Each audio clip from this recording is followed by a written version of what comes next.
Diễm xin chào cô chú, anh chị, các bạn và các em.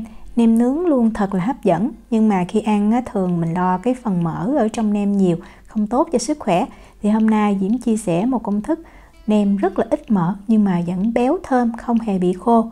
Đồng thời Diễm cũng chia sẻ cái cách nướng bằng lò nướng nếu mà mình không có lửa than. Bây giờ mình cùng vào bếp làm món nem lụi ăn chung với lại bánh hỏi thiệt là ngon này với Diễm nha.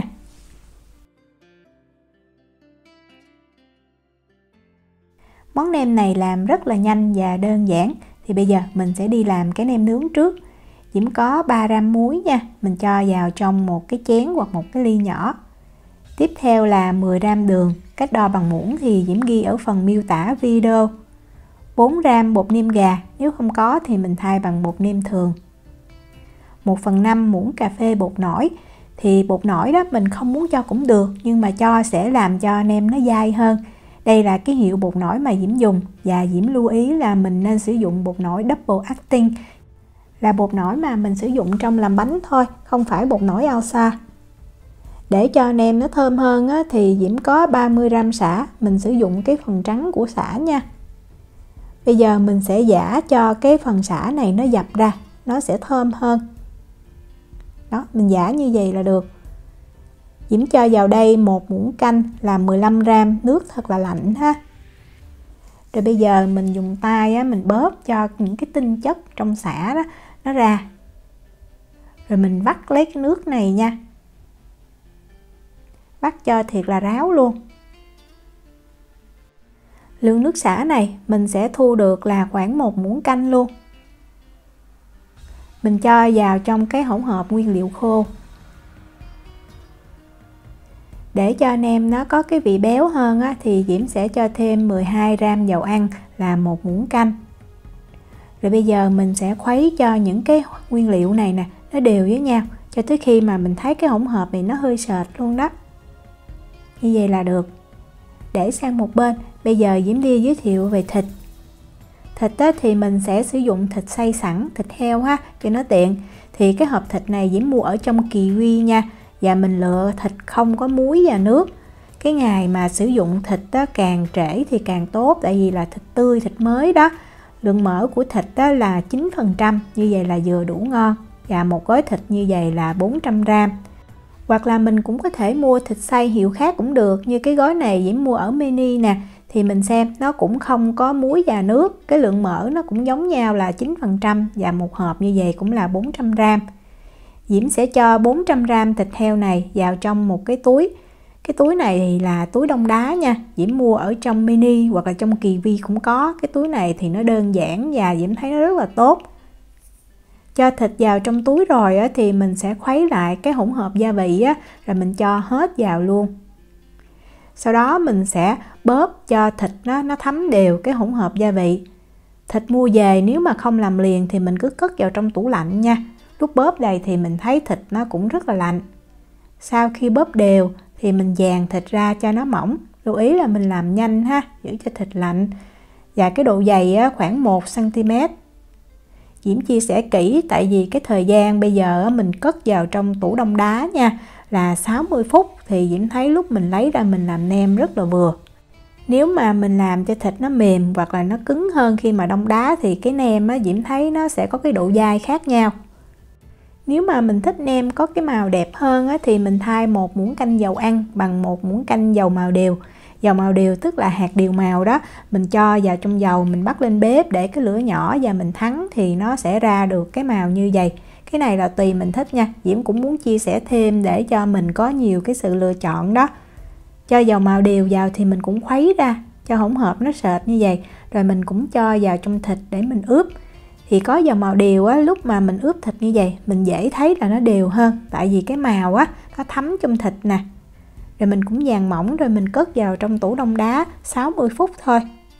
Trong thời gian này thì mình sẽ đi làm nước mắm. Thì Diễm có 45 gram đường, mình cho vào một cái tô. Tiếp theo là 120 ml nước sôi ha, mình pha nước mắm bằng nước sôi sẽ ngon hơn. Nếu mà mình không dùng nước sôi mình cũng có thể bắt lên bếp mình nấu cũng được. Mình khuấy cho đường nó tan hoàn toàn trong cái hỗn hợp nước ha. Rồi mình mới nêm nước mắm. Nước mắm thì Diễm cho 45g. Nếu mà mình lo cái khẩu vị không hợp với nhà mình thì mình cho từ từ ha. Diễm cho như vậy thì Diễm thấy rất là vừa ăn. Mình khuấy đều và bây giờ mình để cho cái tô nước mắm này nó thiệt là nguội nha. Tiếp theo mình sẽ đi làm cái phần mỡ hành. Thì Diễm có 50g hành lá. Hành lá này mình sử dụng cái phần xanh, mình rửa cho thật là sạch. Sau đó mình cắt nhuyễn. Rồi mình cho vào trong một cái nồi ha. Dầu ăn thì Diễm sẽ cho khoảng 50ml. Cái dầu này tí xíu để mình phết lên nem, đồng thời mình cho vào bánh hỏi nữa. Diễm nêm thêm 1/2 muỗng cà phê bột nêm gà cho cái hành này nó đậm đà. Rồi mình bắt lên bếp mình để cái lửa lớn, mình đảo thiệt là nhanh tay. Khi mà mình thấy hành này nó vừa sôi lên là mình nhắc khỏi bếp liền ha. Mình để lâu thì hành nó mềm quá không có ngon, nó cũng mất đi cái vị thơm. Nhắc khỏi bếp thì mình đảo tí xíu. Vậy là mình đã xong cái phần mỡ hành rồi. Bây giờ mình đi làm bánh hỏi. Bánh hỏi thì Diễm sử dụng bánh hỏi khô hiệu này, rất là tiện và Diễm thấy ăn cũng ngon nữa. Với một gói bánh hỏi này thì Diễm bắt một cái nồi, Diễm cho vào 3 lít nước. 1 muỗng cà phê muối là khoảng 6g ha. Rồi bây giờ mình nấu cho nồi nước này nó sôi lên. Khi mà mình thấy nó sôi sùng sục như vậy nè thì mình sẽ tắt lửa nha. Hoặc là mình nhắc cái nồi khỏi bếp cũng được. Rồi mình mới cho bánh hỏi vào liền. Cho hết cái gói bánh hỏi này vào và mình sẽ ngâm ở cái nước nóng này trong khoảng thời gian là 1 phút 30 giây. Mình nên canh cho kỹ nha, tại vì nếu mà mình ngâm ít thì nó sẽ cứng, còn nếu mà mình ngâm lâu quá thì bánh hỏi nó bị nát. Sau 1 phút 30 giây mình sẽ đổ bánh hỏi ra. Rồi mình xả nước lạnh nha. Nước ở bên Na Uy thì mình xả từ dòi ra mình uống được, vì vậy Diễm xả nước ra. Còn nếu mà mình ở nơi khác thì mình dùng nước sạch đó, mình xả lại thiệt là nhanh cho cái bánh hỏi nó săn lại đó. Rồi mình để cho nó ráo nước tí xíu, khoảng chừng 2 tới 3 phút à. Rồi mình xếp ra dĩa ha. Sau đó mình sẽ lấy cái mỡ hành hồi nãy mình làm đó, mình cho đều lên. Cứ một lớp bánh hỏi thì mình cho một tí xíu mỡ hành lên, như vậy nó vừa thơm và cái bánh hỏi nó cũng không có bị khô, nó béo béo rất là ngon. Nước mắm sau khi đã nguội thì mình sẽ cho chanh nha. Diễm cho khoảng 25g, mình cho 20g trước, nếu mà mình thấy cái vị nó chưa chua thì mình cho thêm. Để nướng nem thì Diễm sẽ dùng cái đũa này nè, đũa này là đũa tre, mình cần 5 đôi. Với công thức này thì mình sẽ xiên được 10 cái cây nem. Và mình ngâm cái đũa này trong nước nha. Như vậy khi mà mình nướng cái đũa nó không có bị cháy, đồng thời cái nem cũng dễ lấy ra nữa. Thịt sau khi Diễm cất vào trong tủ đông đá được 1 tiếng, Diễm lưu ý là nó mềm nha, chứ không phải là cứng. Tại vì nếu mà cứng thì Diễm thấy lúc mà mình làm nem nó dai quá lại không có ngon. Tùy ở nhà mình có dụng cụ như thế nào, thì hôm nay Diễm sẽ dùng cái cối xay này và lưỡi dao bằng sắt để Diễm xay sơ cái phần nem này. Nếu mà mình có máy quết thì mình dùng máy quết mình quết vẫn được, còn không có thì mình cứ giã bằng tay. Để Diễm quay gần cái thịt đó, mình sẽ thấy thịt nó như vậy, tức là nó chỉ vừa đông đá, nó lạnh chứ nó không phải cứng nha, nó còn dẻo. Và để cho nem nướng nó không có bị khô mà mình không có thêm mỡ thì Diễm thấy mình sẽ cho thêm cái vụn bánh mì, hay còn gọi là bột chiên xù. Cái cách này Diễm thấy rất là hay. Và hôm nay Diễm dùng cái phương pháp nướng bằng lò nướng mà Diễm thấy cái nem cũng không có bị khô luôn. Đây là cái hiệu mà Diễm dùng ha, mình mua trong tiệm Việt là có à. Và với công thức là 400g thịt thì mình sẽ cần là 20g cái vụn bánh mì này hay là bột chiên xù. Để cho nem nó thơm hơn thì Diễm có thêm 10g tỏi băm, mình nên băm cho nó nhuyễn tí xíu nha. Diễm cho thêm 15g mật ong nữa, giúp cho nem nó giữ được cái độ ẩm. Và mình cho thêm 1/2 muỗng cà phê tiêu nha. Cái này thì xin lỗi, tại vì lúc mà quay thì Diễm lại quên. Và mình sẽ cho cái hỗn hợp thịt này lên máy. Đầu tiên mình cứ bật cái tốc độ thấp Diễm để số 1 và mình xay trong khoảng thời gian là 30 giây. Sau 30 giây mình mở ra, mình thấy thịt giống như nó đóng thành một cái khối to như vậy thì mình tơi thịt ra. Nếu mà mình thích ăn mà nó không có nhuyễn quá thì bây giờ mình ngưng là được rồi. Nhưng mà Diễm thích cho nó nhuyễn hơn tí xíu nữa đó thì Diễm tiếp tục, Diễm bật cái số lớn nhất là số 2 và mình xay thêm khoảng 30 giây nữa. Khi mà mình thấy đó, có những cái thịt thiệt là nhuyễn ở trên cái thành của cái cối xay như vậy là mình ngưng được. Mình đừng có xay lâu quá nha, xay lâu thì rất là dai và nó giống như là chả luôn, chứ không phải là nem nữa. Mình múc lên, mình thấy nó rất là dẻo luôn, nặng tay nữa, như vậy thì ngon lắm nè. Nếu mà mình không nướng liền thì mình cứ mang mình cất vào trong tủ lạnh ha. Nem nếu mà nó lạnh thì lúc mà mình gói nó rất là dính tay, vì vậy Diễm đeo bao tay và Diễm thoa một ít nước. Mình chia thịt nem ra làm 10 phần bằng nhau, hoặc là mình cân cho nó chính xác, tại vì mình nướng bằng lò nướng thì mình cần cái thời gian đúng thì cái nem mình nướng không có bị khô và ngon. Một cục như vậy là nó 45 gram. Đó, mình vo tròn, sau đó mình sẽ bóp cho nó dài ra. Nếu mà mình thấy hơi dính tay thì mình cứ thấm tí xíu nước thôi. Nếu mà mình nướng bằng lửa than thì Diễm thấy mình nên làm cái lượng thịt ít hơn, tức là khoảng 15 cho tới 20 cây. Nó mỏng hơn thì nướng nó dễ chín. Đó, để cho nó đều thì mình xe lại cho nó tròn nè, tém cho thiệt là gọn. Vậy là mình đã xiên xong cái cây nem rồi. Xiên xong thì mình sẽ mang mình đi nướng liền ha.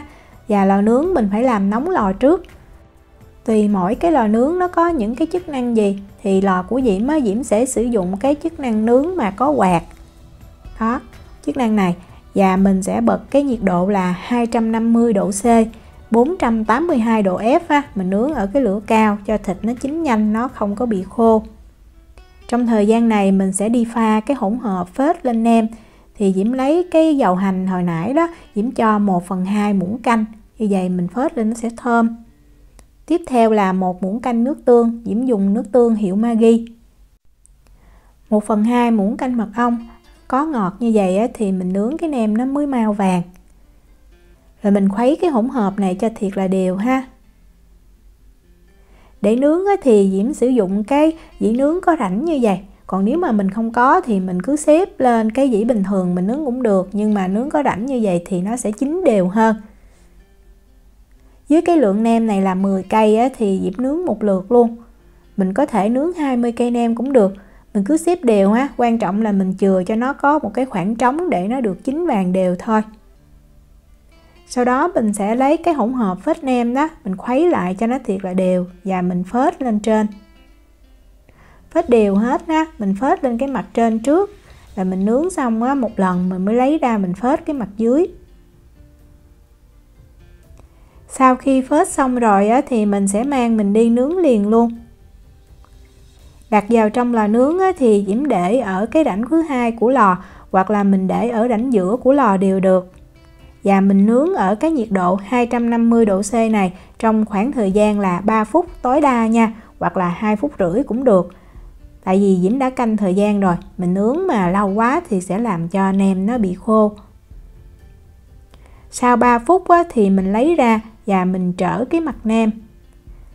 Nếu mà mình dùng nồi chiên không dầu thì mình sử dụng nhiệt độ là 200 độ C và mình cũng làm giống như vậy nha.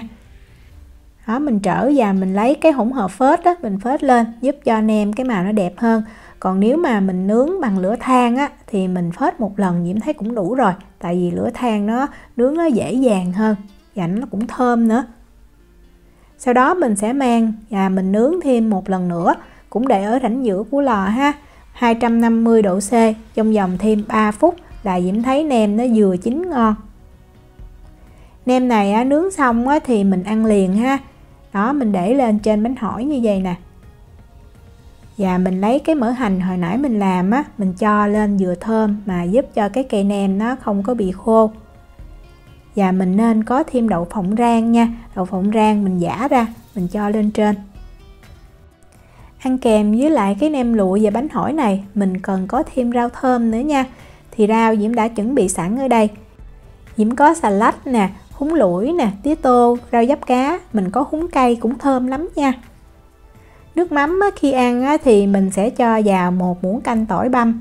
Mình cho vào như vậy thì tỏi nó sẽ nổi lên trên, nó không có bị lặn xuống dưới. Và ăn cay thì mình cho thêm 1 muỗng canh ớt nhìn hấp dẫn lắm. Khi ăn thì mình có thể để nguyên tô hoặc là mình múc ra từng chén cho mỗi phần. Đây là cây nem mà Diễm sử dụng dầu ăn bình thường. Mình nướng bằng lò nướng thì tất nhiên không thể so sánh được với lửa than, nhưng mà cách này Diễm thấy cũng rất là ngon. Và đây là cây nem mà Diễm sử dụng dầu màu điều, thì cái màu nó vàng á, nhìn nó hấp dẫn hơn. Cái này là tùy mình chọn nha. Hôm nay á, Diễm ăn chung với lại bánh hỏi, vì vậy á, một cái cây nem á, thì Diễm sẽ cắt ra làm 4. Mình cầm nem mình thấy nó rất là chắc ha. Và nếu mà mình không sử dụng cái dầu màu điều á, mình nhìn mình sẽ thấy những cái miếng thịt nó còn đỏ đỏ như vậy. Mình lo là nó chưa có chín, nhưng mà thật ra là rất là chín rồi ha. Thịt á, khi mà mình cất vào trong tủ lạnh á, thì mình làm chín nó sẽ có cái màu đỏ. Đó, mình cầm mình thấy nó chắc, nó dai như vậy là chín đã kỹ rồi. Để Diễm cắt thử cái cây nem mà dùng dầu màu điều cho mình xem. Đó, mình cũng nướng thời gian y chang như vậy mà thịt nó không có đỏ nữa, tại vì có dầu màu điều đó. Khi ăn á, thì mình sẽ lấy bánh hỏi nè, sau đó mình cho một ít xà lách, rồi mình xếp thêm rau thơm. Và để tăng thêm hấp dẫn á, thì Diễm cuốn thêm xoài. Xoài này nó sẽ có cái vị chua ngọt, mình nên lựa trái xoài nó cứng á. Còn nếu mà mình không thích xoài, mình có thể cuốn chung với khế nè, ở Việt Nam có khế rất là ngon, hoặc là táo xanh cũng ngon luôn. Táo xanh á, thì khi cắt ra mình cho vài giọt chanh vào trong nước mình ngâm, nó sẽ không có bị đen. Diễm chúc cô chú, anh chị, các bạn và các em có được bữa nem lụi bánh hỏi thiệt là ngon.